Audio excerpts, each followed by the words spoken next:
Kaibigan, narinig nyo na ba yung balita? Kumakalat itong news na ang pagkain daw ng kaning lamig, yung bahaw, mas maganda daw sa diabetes. Yan ang mga nilalabas ng mga news. Pag-aaral ngayon, hihimayin natin kung tunay ba to o hindi. Dapat ba tayong maniwala at ano gagawin natin? Siyempre ako, bilang internist and cardiologist, pag meron tayong nakikitang ganitong balita, tingnan natin. Maganda ba yung pag-aaral? Tunay ba? Wala bang side effects? Wala bang problema pag puro kanin lamig ang kakainin mo? Baka sumakit ang tiyan mo, malamig to, di ba? Kung puro tutong ang gusto natin, yan, no? So, maganda ba sa diabetes? May danger ba pag hinayaan mo matagal? Baka magkaroon ng mga bakterya? Tingnan natin. Bukod sa kaning lamig, itong pag-aaral, ni-research ko, pwede rin pala to sa pinalamig na pasta or spaghetti. Ayon sa pag-aaral, posibleng maganda rin sa diabetes. Kahit patatas, french fries, sobra init, mabilis magpataas ng blood sugar. Pero pag ginawa mong potato salad na malamig, mas mabagal ang taas ng blood sugar. Tunay ba? Actually, medyo tunay. Ito yung mga pag-aaral. Pakita ko na sa inyo. Kasi pag babasahin nyo lang yung news, kala nyo gano'n nakalaki yung pag-aaral. Actually, pag-aaral, dalawa lang at maliit. 2015 yung unang pag-aaral. Epekto ng pinalamig. So, yung kanin na sinaing, kinain na muna. Yung natira, pinalamig nila sa refrigerator. Yan, o. Merong rice na mainit, kinain ng tao. May rice na room temperature lang, iniwan lang. May rice na pinalamig sa 4 degrees. So, malamig yung ref niya, halos freezer na to, 4 degrees eh. So, dito sa tatlo, ano yung mahina magpataas ng blood sugar? Nakita nila, dito sa bagong sinaing, taas ng blood sugar. Kasi nga kanin eh. Diba? Kanin nakakataas ng diabetes. Yung pinalamig konti na bahaw, mas mababa ang taas ng blood sugar. Ayan, no? 1.3 lang, mas mababa. Pero, yung pinalamig sa refrigerator, tapos ininit ulit, yun ang pinakamababa at pinakamaganda sa diabetes. Pero, dapat natin tandaan, 15 people lang pinag-aralan. Kung sa mga pinag-aaralan namin yan sa PGH, o sa UP, siyempre sabihin 15 lang yan eh. Maliit. Maliit pang pag-aaral. Inulit noong 2022 April. Okay? Sa diabetes naman nila pinakain. 32 patients, mas marami na. So, yung isang kanin, mainit. Yung kalahating grupo, pinakain ng pinalamig na naman yung kanin. 4 degrees, malamig na lamig yan. Almost malamig na ref yan. Tapos, ininit nila, pinakain, chinek yung blood sugar after 3 hours. Ano nakita? Yung kumain ng kaning mainit na masarap, mataas ang blood sugar. Malaki tinaas. Pero yung kumain ng pinalamig na kanin, mas hindi tumaas ang blood sugar. Mas maganda. So, pag hindi mas mataas ang blood sugar, less complication, less heart attack, less stroke, most likely. So, anong explanation? Papaliwanag ko sa inyo. Ito yung paliwanag. Pinalamig na pasta, spaghetti, patatas, kanin. Kasi, ang starch, carbohydrates yan, di ba? Lahat yan carbohydrates. Dikit-dikit yan na glucose molecule. Parang dikit-dikit sila pag hilaw. Pag niluto mo itong kanin na mainit na kanin, french fries, mainit na spaghetti, mainit na pasta, itong glucose na nakadikit, naghihiwalay. Kasi ininit mo eh. Pag naghiwalay siya, tapos kinain mo siya, di mabilis siya ma-absorb.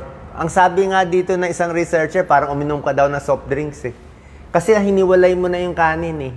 Hiniwalay mo na siya, di ba? Pero busog ka naman, kalmado naman tiyan mo, happy ka.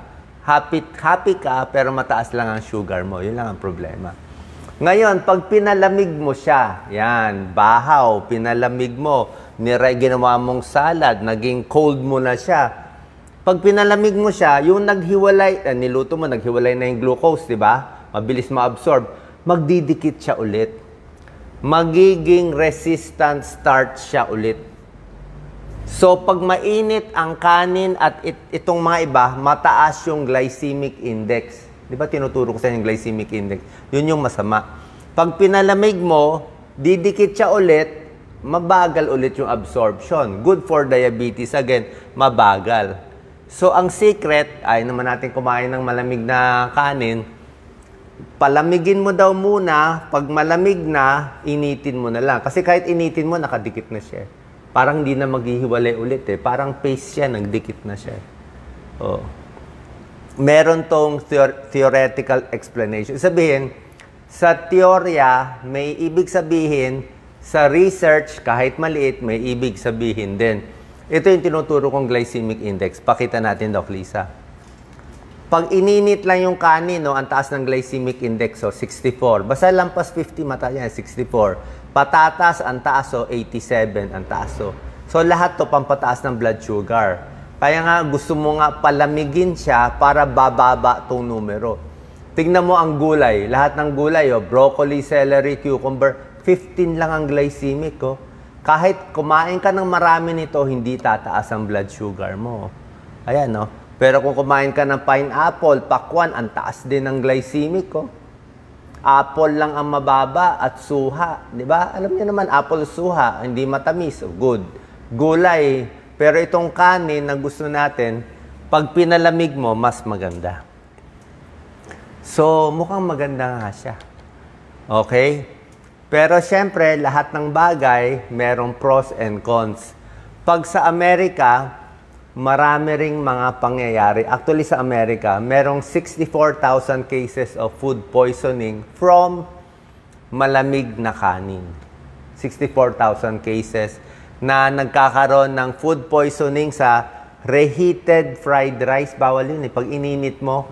Kasi nga, ang payo sa atin, pag yung kanin, iniwan mo sa hapagkainan ng lampas 2 hours, mainit pa sa Pilipinas, tutubo na itong mga bakteryang to. Deadly to eh.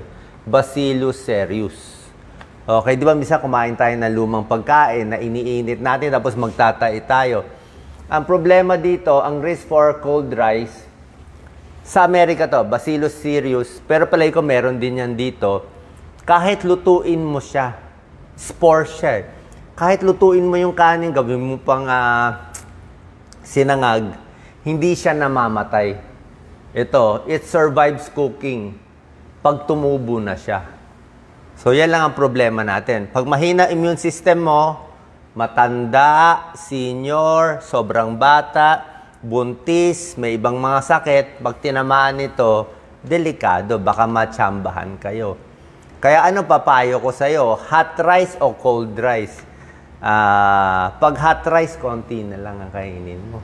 Kung wala namang diabetes. Kung wala kang diabetes, konti na lang. Half cup lang. Like kanina, half cup lang kinain ko. Diba? Tapos nilalagay ko na lahat. Pag pinalamig, initin mo konti, okay din. Pero siguraduhin mo, ligtas. Diba? Siguraduhin mo, ligtas. Diba? Lagay nyo na lang sa ref.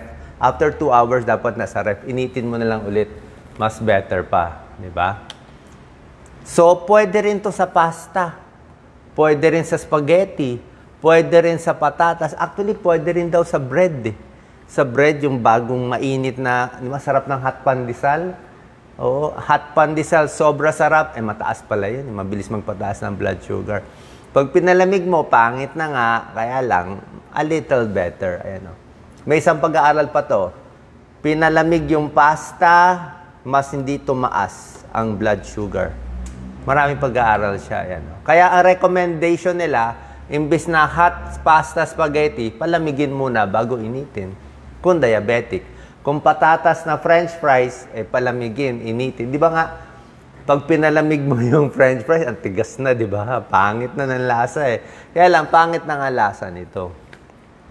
Kahit sa saging wag overripe, medyo hilaw daw gusto nila.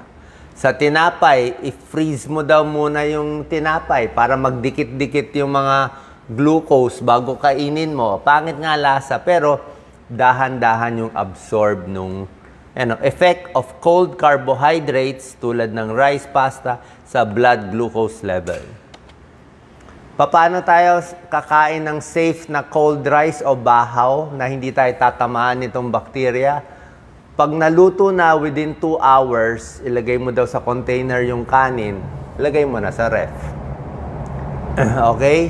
Paglagay mo sa ref, wag mo daw ipatong-patong kasi baka maiwan na mainit pa. Kailangan may space para malamigan ng refrigerator. 2 hours lang daw dapat, kundi baka magtubo na yung mga bakterya. Dapat malamig daw yung ref. Gusto nga niya 5 degrees, 4 degrees. Gaano katagal pwede i-ref? 4 days lang daw, 3 to 4 days. Pag sumobra na, delikado na rin. Okay? So, hot rice or bahaw, nasa sa inyo. Pero kung ako tatanungin nyo, siguro hot rice na lang ako. Mas takot ako sa bakterya eh. Oh. Pero kung may naiwan na kanin na malamig, okay lang naman. Si Doc Lisa gusto ng bahaw. Pero ito nga, oh, ito yung bacillus na kinakatakot natin. Eh, no? 64,000 tinatamaan sa US. Oh. Rice, meat, vegetables, tinatamaan. Ganito itsura niya. Oh. At mayroon talagang epekto sa tiyan. Sana po nakalinaw itong video natin. Add ko na rin, kung interested kayo, ano pa ibang pagkain, hindi naman pwede puro bahaw ang kakainin. Ito ang mababang glycemic index. Oh. Alam nyo na yan. Eh. Pakita ko lang sa inyo. Oh, ito spinach. Eh, no? Oh. Okra, di ba? Okra sa diabetes, syempre, ampalaya. Ito talaga pampababa yan ng blood sugar. Oh, yan na lang. Haluan mo ng bahaw, di ba? Ito, pampababa yan. Cauliflower. Ito, pampababa. Carrot, 15 glycemics. Apple, di ba? Tinuro ko sa inyo. Apple, suha.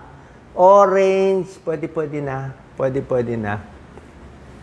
Medyo medium, konti-konti. Ito, suha, pwede rin. Ha? Huwag lang marami ang suha. Konti lang. Kasi pag uminom kayo ng gamot sa mga sakit, minsan may epekto ang suha eh. Strawberry, yan. Huwag mo lang lagyan ng matatamis masyado. Tomato, pwede yan. Safe naman yung mga buto, hindi yan appendicitis. Isda, okay? Bangus. Chicken breast lang, pwede yan. Bread, wheat bread, pero pag pinalamig, mas maganda. Beans, okay lang ang beans. Tofu, oatmeal, di ba? Yan ang mga gusto natin, green tea. Yan ang mga good. Yung mga good lang papakita ko. Apple cider, suka. Tubig, pinakamaganda sa lahat. Tapos dito lang sa saging na medyo nandito lang tayo. Pag ganito na, bawal na sa diabetes. Okay? So sana po nakatulong to. Ito ang bawal lahat. Okay? Iiwan ko sa inyo ang lahat ng bawal. Sana po nakatulong ang video. God bless po.